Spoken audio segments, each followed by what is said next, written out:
Welcome. I'm Sebastian Mahfood, and you're listening to WCAT Radio, the on-air wing of En Route Books and Media, bringing you the dulcet sounds of Catholic wisdom. Good morning. Welcome to the Open Door. Jim Hannock here, along with friends John Breen, Mario Ramos-Reyes, and a special guest, Chase Padusniak. We'll begin with a prayer, which we always need. Come, Holy Spirit, fill the hearts of your faithful and kindle in them the fire of your love. Send forth your Spirit, and they shall be created, and you will renew the face of the earth. Lord, by the light of the Holy Spirit, you have taught the hearts of your faithful.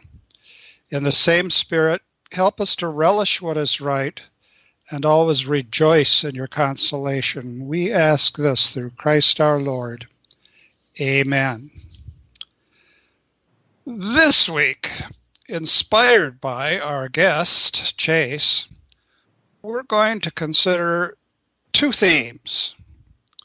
The first theme is learning lessons, and that certainly involves who we might learn from, or to speak the King's English, from whom we might learn. And also building bridges. One of the things we have to learn to do is to build bridges. And by we, of course, I mean the American Solidarity Party. And since the American Solidarity Party draws on Christian democracy and Catholic social thought, one of the bridges that we need to build is a bridge that extends to non-Catholics and non-Christians. BTW, non-Christians, make up the majority of the world's population. So I thought this week, since we're inspired by Chase, I might ask him to expand on the mini introduction that I'm going to give him. I'm going to ask him to expand a bit on this mini introduction, and then after he's been twice introduced, once by me and once by himself, I'm going to ask him the first question on our agenda, and he's going to reply. After all, it came from him. And then Mario and John are going to ask him some more about whatever he has to say about that first question. And then in due time, we'll go to the second question, and that will be our morning's MO. So my mini introduction to Chase is that he's a contributor to something called Patheos. And there are a lot of contributors to Patheos, but he has his own stream of contributions. And Patheos, as I understand it, is a wide-ranging Christian, for the most part, as I recall, blog that comes out very regularly and has a wide audience. And secondly, he's in a position that has led a great many people to seek out psychiatric help. Namely, he's trying to finish a dissertation. And he's doing it at Princeton, which is no slouch of a place to be doing it. So, Chase, what else can you tell us about yourself? No, thank you for introducing me. And yeah, it's very interesting to be doing a dissertation. I haven't sought out psychiatric help yet, but we'll see. Well, my blog on Patheos is called Jappers and Janglers, and it has a Catholic section, a Christian, sort of progressive Christian section, a Muslim section, a Jewish section, so all sorts of religious traditions, but mine is in the Catholic part. I'm a Byzantine Ruthenian Catholic, for anyone who's curious about my sort of particular church affiliation, which is its own sort of theological and ritual tradition within the Catholic Church. And other than that, my sort of scholarly work is on medieval literature, specifically medieval mystics. And I like to think a lot about how that influences my politics, how it influenced certain forms of medieval politics. And I really don't see them as being separate enterprises. So I hope that will come out in the way that we, in our discussion today. Yeah. Well, excellent. Thank you very much. Our first question today asks this: what lessons can the American Solidarity Party learn from Dorothy Day and ecumenical concerns and links with orthodoxy and links with all sorts of groups connect with Dorothy Day? But what can we learn from Dorothy Day? I think about this question a lot in terms of, well, really two things. One, in terms of organization. That is to say, as a third party, as a fairly small party, the American Solidarity Party needs to figure out how to seed itself in various ways across the United States, right? In both state parties and even more local versions of those parties and at the national level. And one of the things that the Catholic worker movement was sort of primarily concerned with was how to start those sorts of cells across time and space. And to be honest, I think you see both the positive and the negative in the strategy that they took, the ways in which extreme decentralization can lead to growth, but also a sort of lack of obvious agenda or ideology across those camps. That's part one. Part two would be, I think, Dorothy Day's openness. That is to say, the Catholic worker movement was definitively Catholic, and she was very clear about that. But on the other hand, it was open to non-Catholics. It served non-Catholics. It did everything it could to make itself available to non-Catholics. And I wonder if there's not something else to be gleaned in that regard. Those are sort of my initial thoughts, anyway. So it would be a matter of seeding. Mm-hmm. I know our evangelical friends talk about, what do they talk about? Church planting. Church planting. Yeah. Planting and seeding. I knew there was a connection. Somewhere in the fog, there's a connection. Yeah. And the business of reaching out to every single group.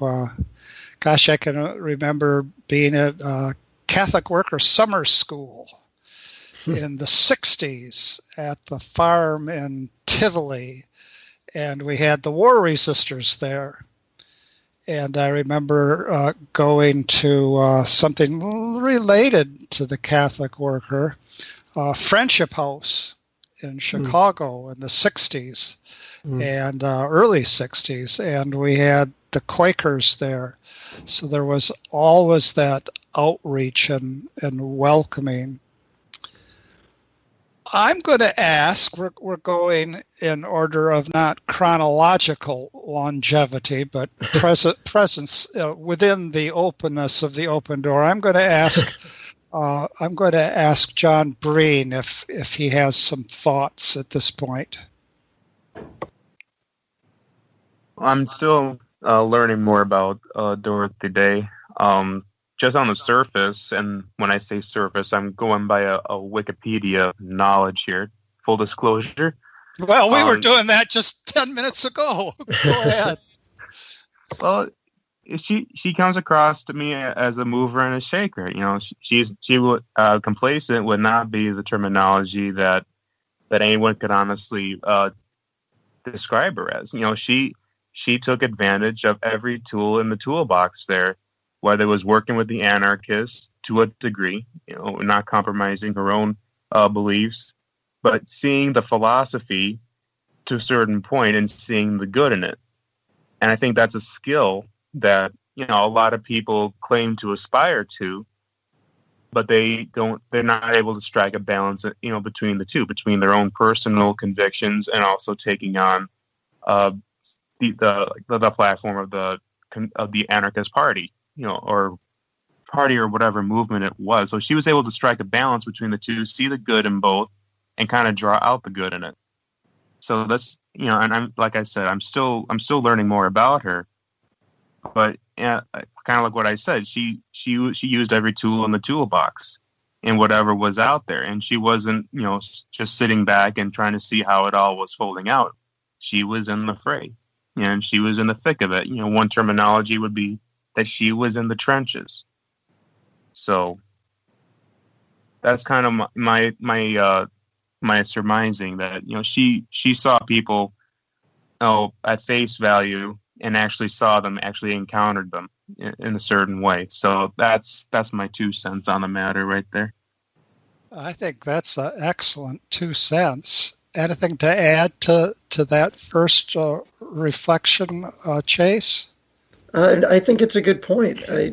I think it's an interesting question because it raises both the positive and the negative that comes from Dorothy's sort of ethics of encounter or working together, you might call it, because it led her to make a lot of enemies, you might say, within the church and outside the church, but also a lot of allies.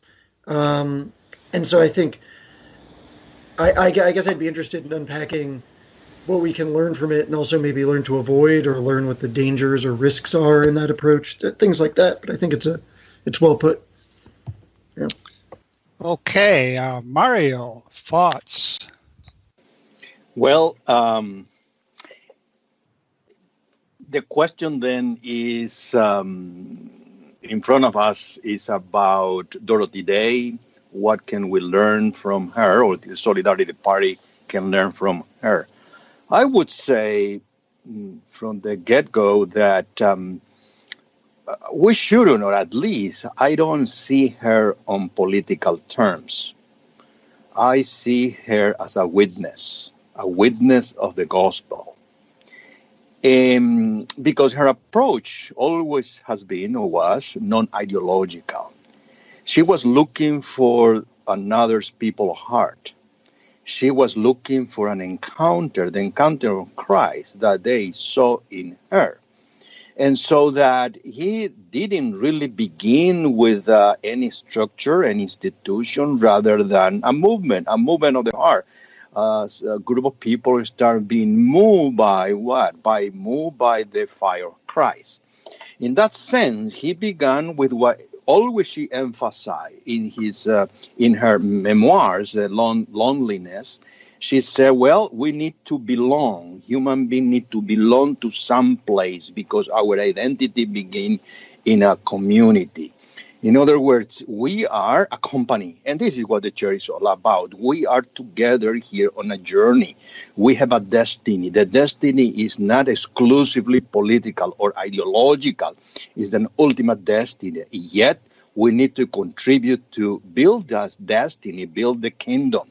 In that sense, the whole movement had this mission, if you will, until she said explicitly, until the time that she met Peter Morin. And Morin was the one who started the movement. She said, well, there is a very interesting exchange there about her comment about that, because he was the one who started clarifying the thought, giving some insights, an intellectual way of looking at things, and so on.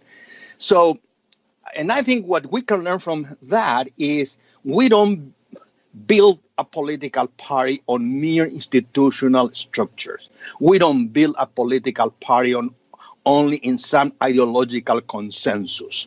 We build a political party on a passion, on a mission, something beyond formality, if you will, which in the Christian lingo is based on grace. And I think we can start from there. And I think not only the American Solidarity Party can learn from that, if you will, approach, Dorothy approach, but also I learned from her that. And that has been, when you look at the development of the history of some Christian Democratic Party, when the party began losing this initial passion for justice or for ultimate destiny and become very ideological, then the party began declining and disappearing. When you just focus on power, then power swallow up your own party. So I think I would say this a brief remark at the beginning. So, well, those are critically important thoughts. Chase, do you have any comments that you'd like to make that Mario leads you to? I mean, I think that was beautifully put. I wonder. Number one, I just want to say I think that's all true. I think that learning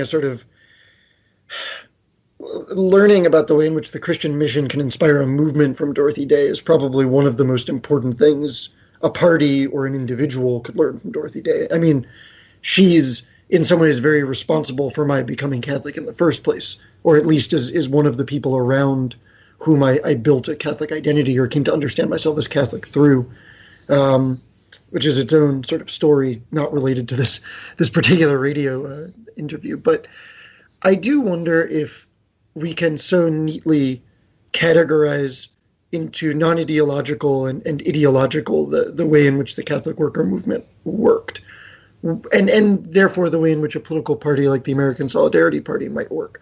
What I mean by that is, it's before Dorothy Day, for those who don't know much about her life or her story, became Catholic or was involved in the Catholic worker.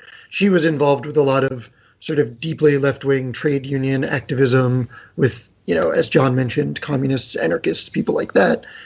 And even though she shed the outer trappings of, say, like the Communist Party USA or something like that, and very much repudiated being, a member in a party like that, in my reading of The Long Loneliness, it's clear that a lot of the animating concerns that she developed in those early days became suffused by a Christian sense of justice and by a Christian sense of grace, but they never exactly changed. It was mentioned earlier about the Quakers at the Catholic worker movement in I think it was Chicago. And that sort of mission for Dorothy, I think, came out of a place of saying, not only do we agree on the reality of Jesus Christ and the reality of grace, but we agree in this pragmatic sense about these social problems that we think we both see from the perspective of justice and the perspective of sort of Christian witness. But the aim is also the same. The quote-unquote ideological aim is still the same. And you see that sort of progressing through her life in terms of the sorts of questions that she made clear to address and going to protest, things like the anti-war movement, things like sort of radical hospitality, which she saw as a quote-unquote justice issue. That is to say, we need to make sure that we're here for these people no matter what. Christian witness is about being here no matter what. And so I wonder if I take your point about Christian democratic parties in places like Europe, where you really do have a sense that the Christian aspect falls away as the desire for power becomes stronger and stronger. But I wonder if there's a way in which we can combine both the quote-unquote ideological insight with the deep necessity of, call it charisma, call it, a fundamental belief in Jesus Christ and his life, death, and resurrection. Call it what you will, but if we can bring those two things together. But I think that was really beautifully put, and it really gives me a way to think about the terms that are on the table and the way that we can move those terms around and think about them. So thank you very much for that. Let me add just one point to this first question, learning from Dorothy Day, and then we'll go on to the second question. What I'd like to add is that Dorothy Day had a strong personality. Sometimes she was faulted for that. But it's very often the case that people who take Christianity seriously come to think that Christians should pretty much have the same sort of personality. And unfortunately, that personality too often is, in my view, flat and repetitive and passive and quietistic and not particularly appealing at all. It's as if we had some sort of fantasy monk or fantasy nun, and we think, well, we ought to somehow emulate that. But in fact, nothing could be further from the truth. Dorothy Day, from time to time, and the times weren't that often, would pretty much clean house. and the people at the worker in New York were told to get out. You're not doing what you're supposed to be doing. The most famous episode was the underground development of a journal called FU, Magazine of the Arts, which just infuriated Dorothy that there could be such a thing. And all of the people that were involved in it were given the toss.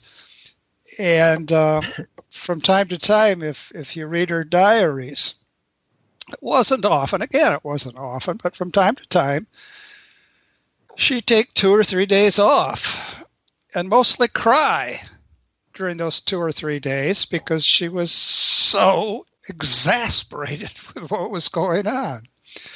And you don't have to be at a house of hospitality to have that experience. You could be at a family reunion and have the same experience. But she had a strong, dramatic personality. And that's not to say people with personalities like that don't sometimes become excessive. But she surely showed us a way beyond any kind of stereotypical Christian personality, and I think that's to be noted as a lesson. Which takes us to question number 2. Does the American Solidarity Party have anything to learn from Karl Marx? What do you think, Chase? Well, I mean, I think it sounds like a funny question when we put it right after Dorothy Day, but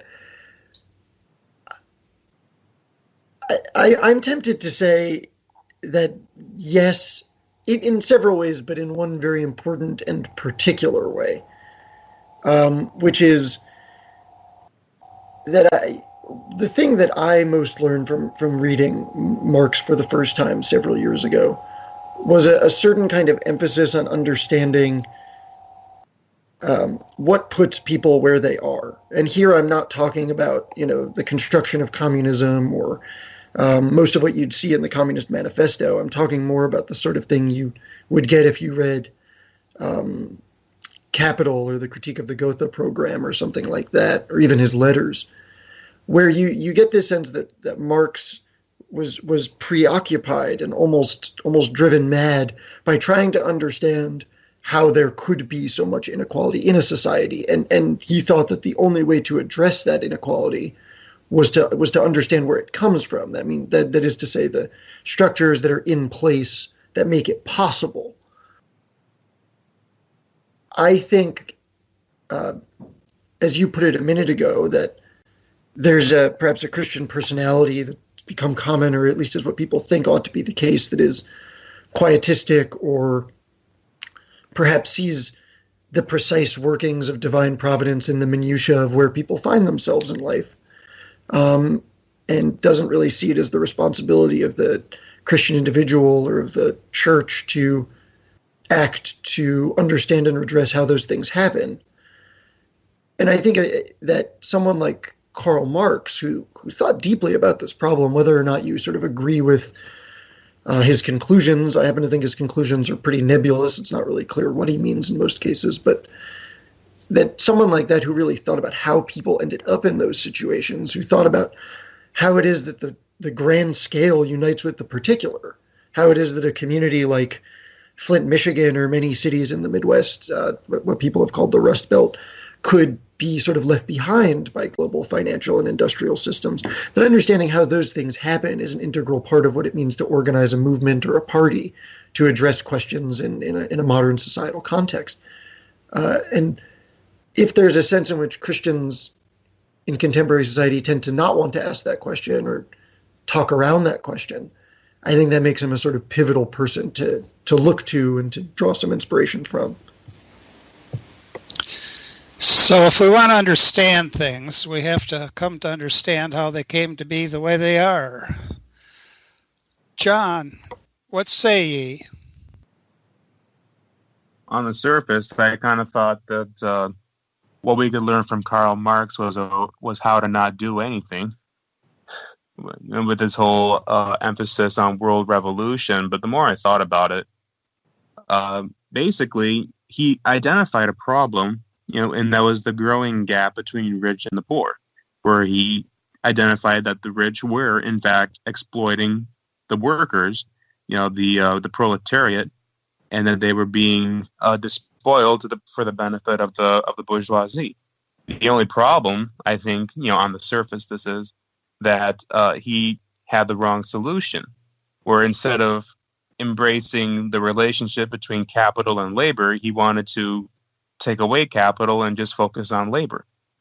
So I think what we could learn from him is that we can identify the issue, that one is not proportionate to the other, but at the same time realize that the two need to work together in order to work in a free economy, in a free market, as opposed to despoiling one and just having the other. Chase, any reflection there? Yeah, I mean, I think that there's a lot of sort of terms that were we to sort of want to fight with a Marxist about this, we would need to decline, or we would need to define. Although I guess we could decline them too if we want to treat this like Latin or something. Like capital, what exactly is capital for Marx, or what is communism for Marx?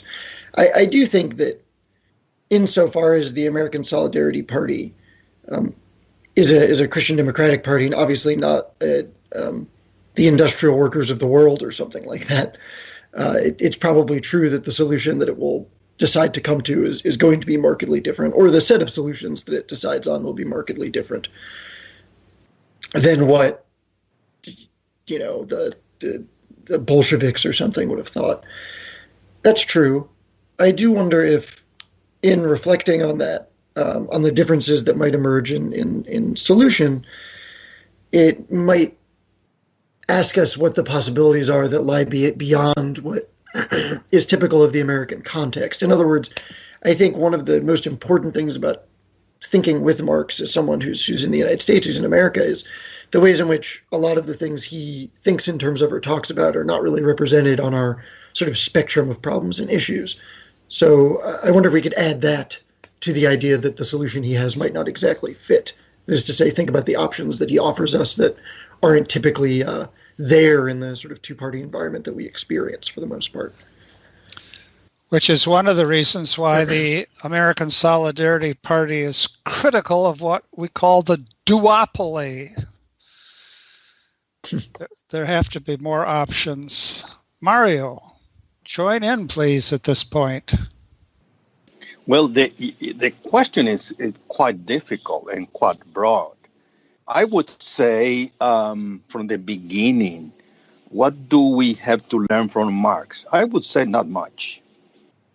Not much because, let's say, in economics, I don't think he was right.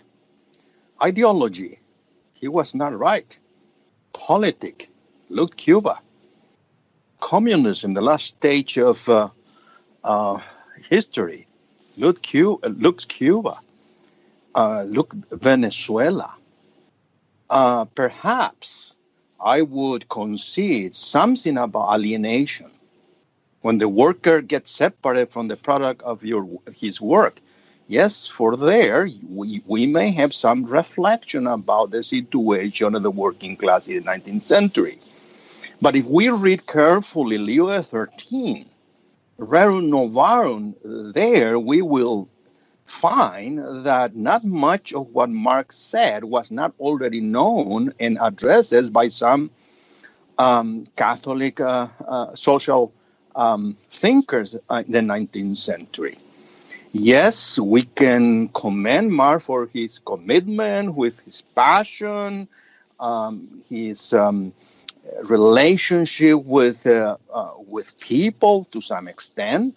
But I don't think ideologically we may get something out of it. So much so that when Christian Democratic Party were somehow cooperating with Marxist oriented movement inside the party, then everything fell apart because there is no compatibility between a materialist ideology, look for class struggle, etc., to work together with a political party whose foundation is in human dignity, and human dignity is not built through class struggle. So I can go on, and I would recommend anyone who's interested in this topic to read a couple of documents that came in the 1980s. I think 84, the first one, or 83, and 84, the second one, on some aspect of liberation theology. And both documents were written by then Cardinal Ratzinger.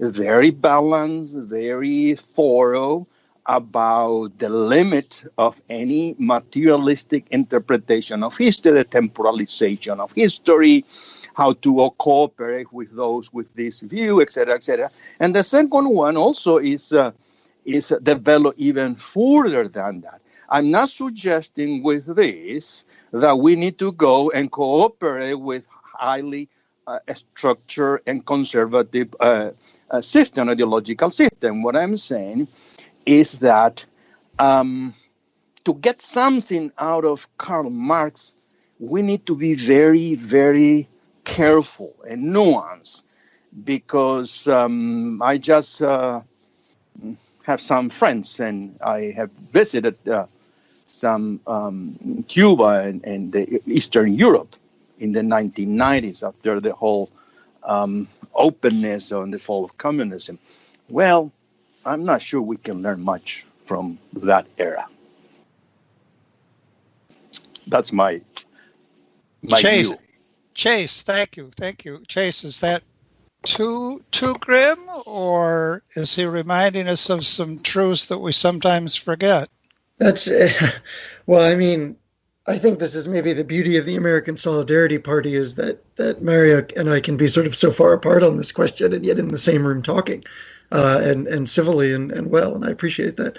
I mean, I think it's maybe a little too grim. I mean, I understand very much where that sort of feeling would come from. I mean, in a way, I mean, I'm 25, and the illusion perhaps that people in my generation could have, because we, really didn't live through the fall or the existence of communism, is perhaps not remembering how those things worked. On the other hand, a lot of people in my age group think that because we weren't subjected to the way that the Cold War occupied the minds of Americans and British people, and I mean most of the world, we are capable of more critically in the good sense, not negatively, but sort of successfully picking apart, taking what's good, leaving what's bad, Marxist ideologies. Now, is that actually true? I don't know. I would say that I've written about these questions many, many times, not to sort of plug my blog, but I've written about Christian materialism. I've written about the ways in which sort of Marxist ideologies are that Marx influences certain early figures in Catholic social teaching, things like that. But those questions,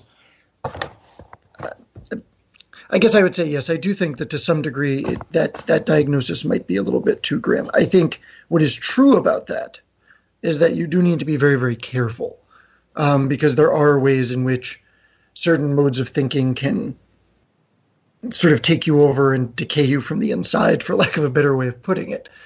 But if I grant that modern liberal society in the United States, liberal with sort of a capital L in the philosophical sense, not on the left-right spectrum, is sort of totalizing for how we think, whether we be Christians, whether we not be Christians, whether we be irreligious, whatever the case might be, that mode of thinking is quite totalizing.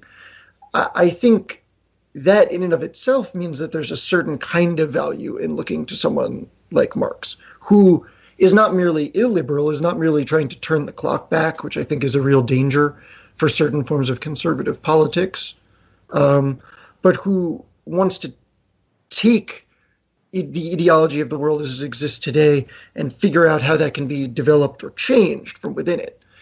I'm not saying that means we need to support worldwide revolution, but I am saying that I think that might paint it in a slightly brighter color than the sort of grim color we just got. Though I do appreciate the response very much, because it is maybe important to be reminded of the ways in which, it's not all cheery when reading Marx.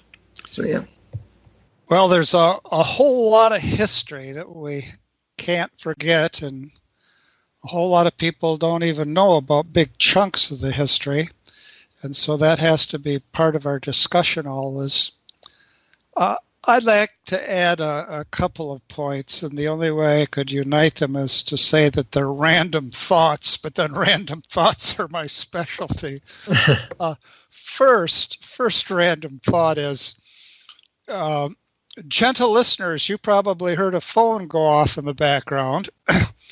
Well, there's a wonderful tape of Jacques Maritain, one of the founding fathers of Christian democracy, giving a talk at Notre Dame. And 2 points come to mind from that talk. One, he said that the students there at Notre Dame seemed to be too passive and they didn't ask hard questions. And the other, and this is more directly relevant to the telephone, off and on during this talk, if you're listening to it now, you can hear an airplane going back and forth over the campus. So there have always been technical difficulties. That's anecdote number one. Anecdote number two, I've always been, Mario mentioned sources in Catholic social thought that contribute much of what is given to Marx as his discovery. I've often been drawn to the utopian socialists, people like Proudhon, for example, much more than I have been drawn to Marx, although there's this important distinction between the young Marx and the later Marx, and I think the young Marx, who probably wrote much more about alienation, is a more sympathetic figure than the later Marx, although the later Marx did the real digging, the hard, slogging economic analysis that's part and parcel of thinking well about social problems. So we have to give that credit to the late Marx. Last point I want to make that's anecdotal is that I think Trotsky probably heard this from Marx. I think it's Trotsky who said it. Maybe it was Marx. At any rate, and this is something a whole lot of young radicals in the United States might not like to hear, both Marx and Trotsky were highly critical of what they referred to as infantile deviationists to the left. And infantile deviationists to the left turned out to be people who were passionate about social change, but really didn't want to comply with any kind of party discipline or party goals ranked in a particular way. And I've always been captivated by that term, infantile deviationists to the left. Now, the last point I want to make here is more substantive, really, and this connects with Mario. If we look closely at Marx, and I don't think you have to look that closely to see it, you have something built on philosophical materialism. And I think as soon as you have a metaphysics of materialism, you severely restrict actual human experience. Much of what we take ourselves to be experiencing from a materialist metaphysics, we can't really be experiencing. And if you're a materialist of a certain sort, namely pre-quantum mechanics materialist, you're going to be a determinist, a hardcore determinist. And one of the reasons why Simone Weil, and Chase and I were discussing Simone Weil earlier before we came on air, one of the reasons why Simone Weil, a central reason why she broke with Marxism, She said, what good does it do to call people to revolution if they're determined either to join the revolution or determined not to join the revolution? The stirring rhetoric of the left, when put face to face with deterministic materialism, is really just so much blather.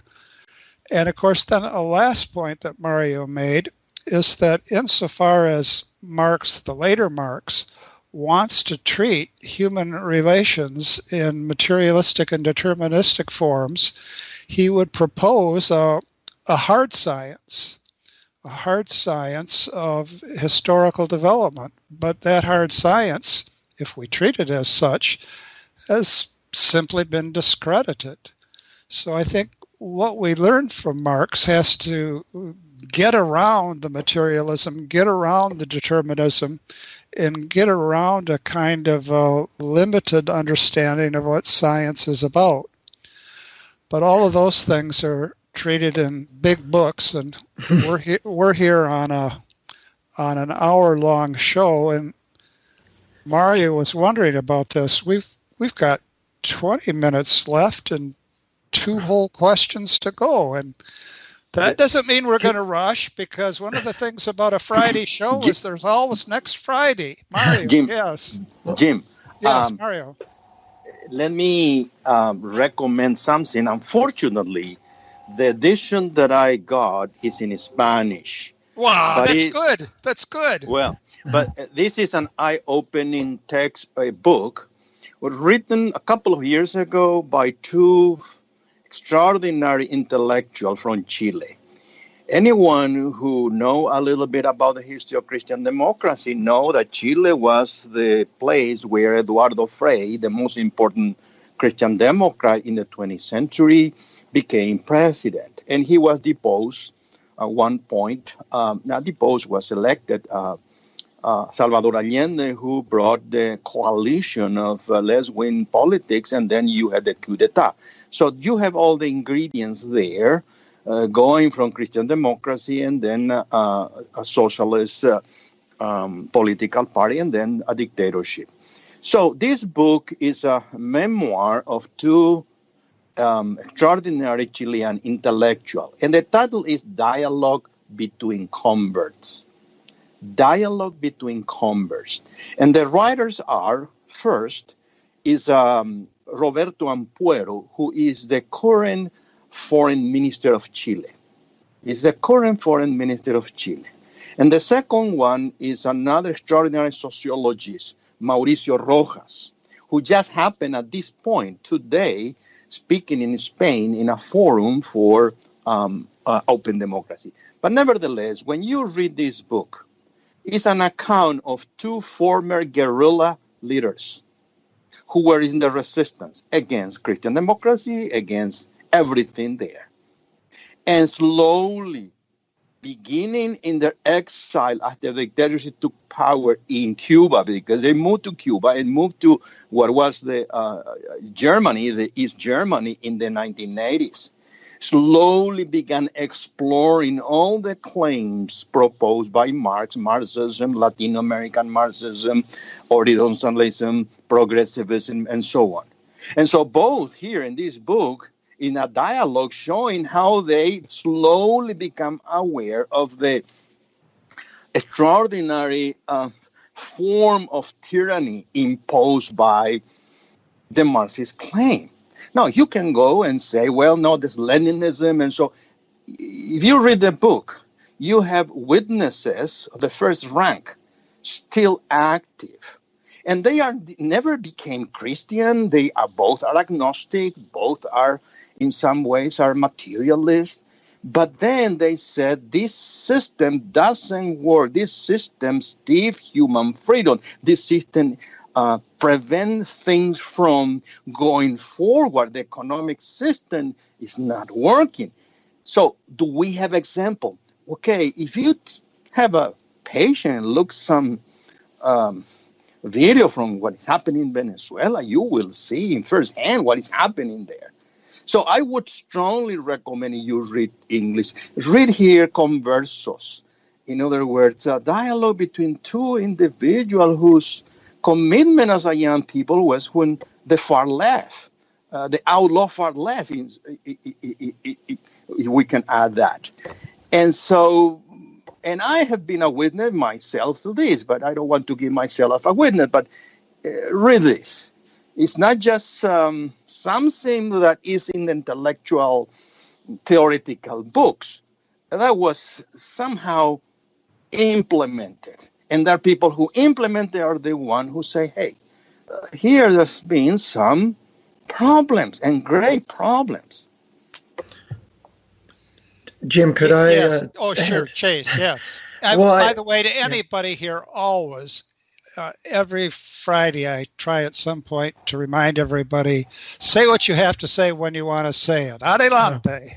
Okay. No, sorry, I was trying to cede the floor as much as possible. So I have quite a few things I want to say, but I do want to keep it in terms of the party or questions of Christian democracy as much as possible. The first was to a lot of what you said, Jim, and I think that the way in which one defines materialism is very important, and I think that most of you are understanding in a very particular way that isn't even necessarily how Marx and Engels understand it. I talked about this in a blog post of mine from some time ago. There's a letter from Engels, and I think it's later in his life. It's after Marx is dead. But he's describing what materialism is, and particularly what economic determinism means, and it's not quite what it seems. It does have to do with determinations, that is to say, the way that things have an effect on the way that things happen, but it's not a sort of one-to-one causal mechanism. The other thing I recommend on that count that explains it better than I personally could is at the online journal Ethica Politica several years ago, a Catholic author, possibly philosopher, I think he was at University of Pittsburgh, David Peterson, came out with several articles on how to read Marx as a Christian. And they concentrate on Marx's, what he calls metaphysical realism, and Marx's basically Aristotelianism. And I think they're very eye-opening in terms of getting you to see how to read Marx through Christian eyes, and perhaps lead you to understand that the ways in which terms like materialism or determinism are used by contemporaries are not necessarily what it is that Marx would have intended, or really the ways in which those terms would have been understood metaphysically by very early thinkers like Marx and Engels. And I think that is specifically important because someone like Engels is usually seen as the hardcore, almost Darwinian social determinist. Marx is the sort of maybe nice guy, and Engels is the no, it's all science, it's Wissenschaft, to use the German word. And when you see in that letter that Engels is saying that's not even what he means, it ends up raising a lot of questions about the ways in which people have misread him and Marx. Because if he is the one who's supposed to be the sort of Darwinist, then it really says something if he's not. The second thing is, because I'm not here on the show really to make converts within the party to whatever my ideological pretensions might be, I do think that if the question is how can we read Marx fruitfully, I really recommend something like going into a book like Capital, Volume 1 specifically, and there are lots of good resources for reading it online. David Harvey has lectures online. Why? Because the way in which Marx is understood or presented in contemporary terms is usually in terms of his end goal, that is to say communism, or in terms of his materialism in a deterministic way. But when you read Capital, so much of it is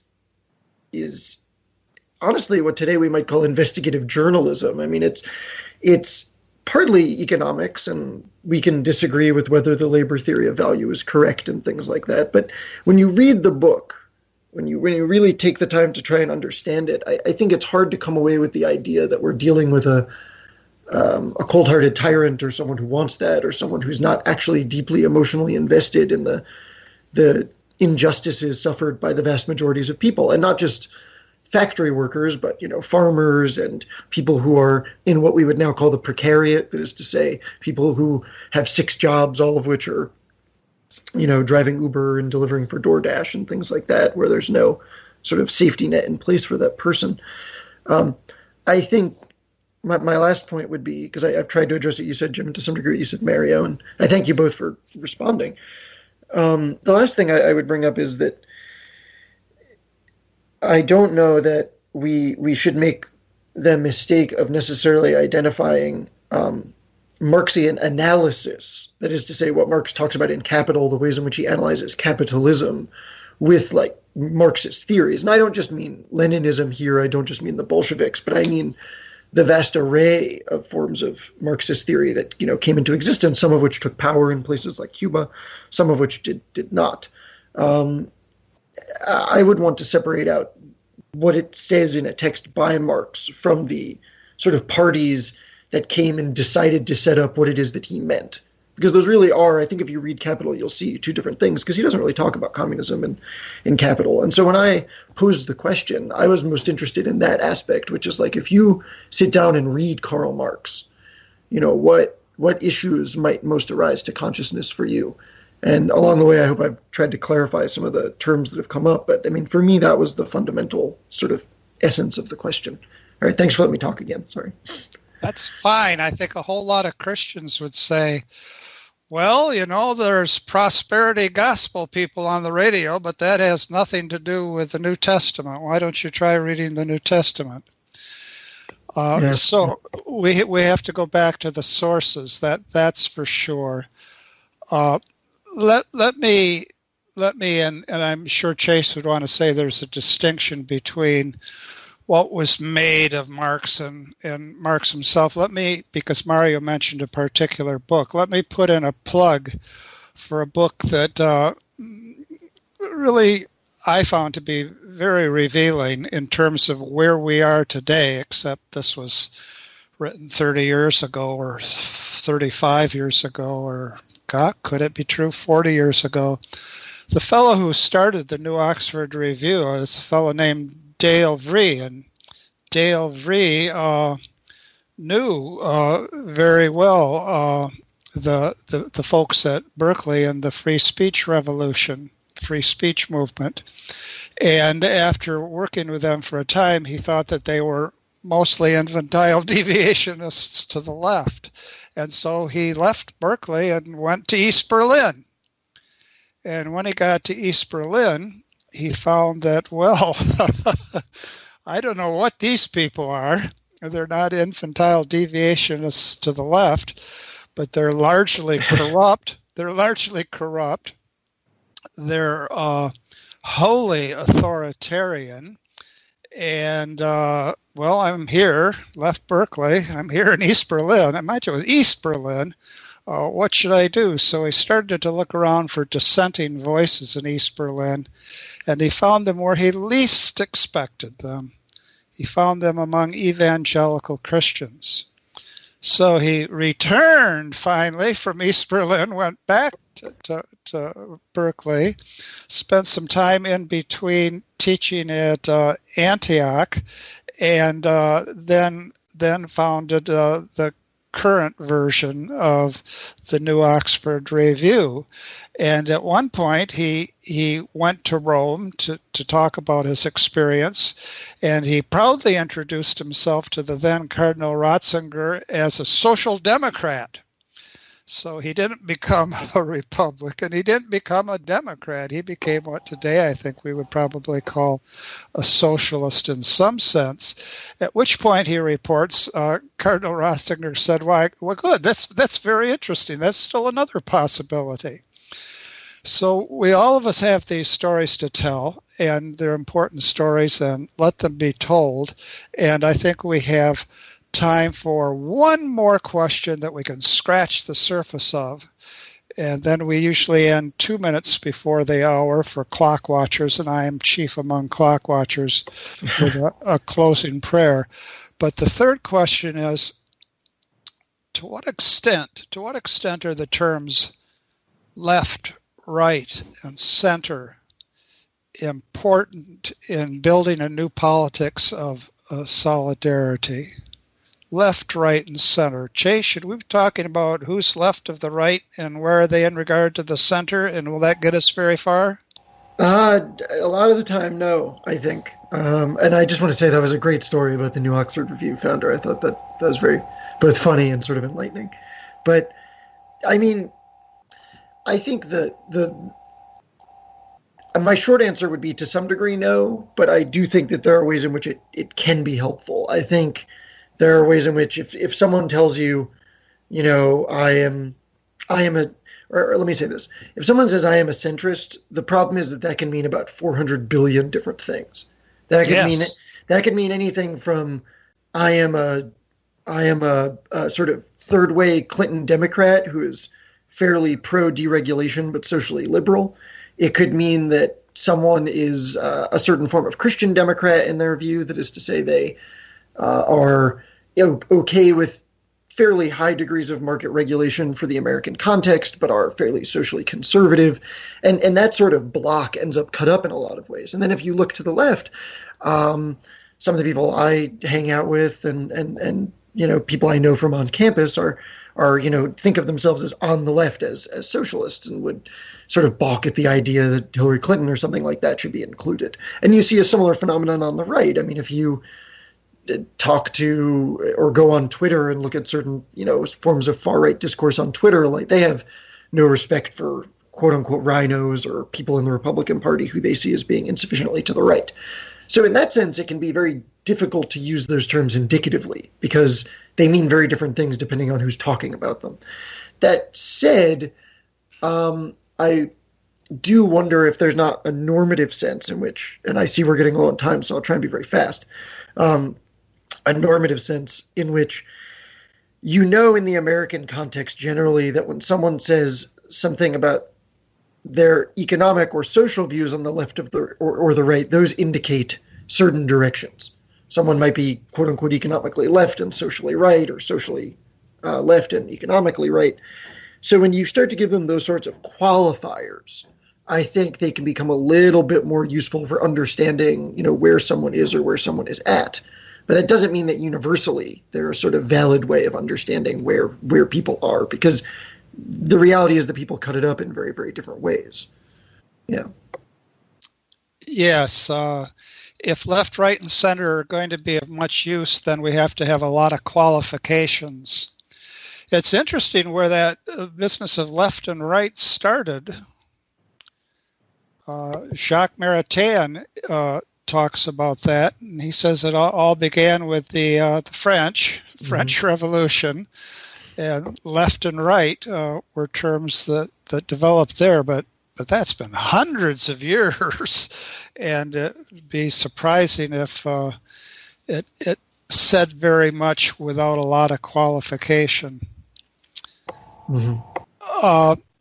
We do have just 3 minutes left.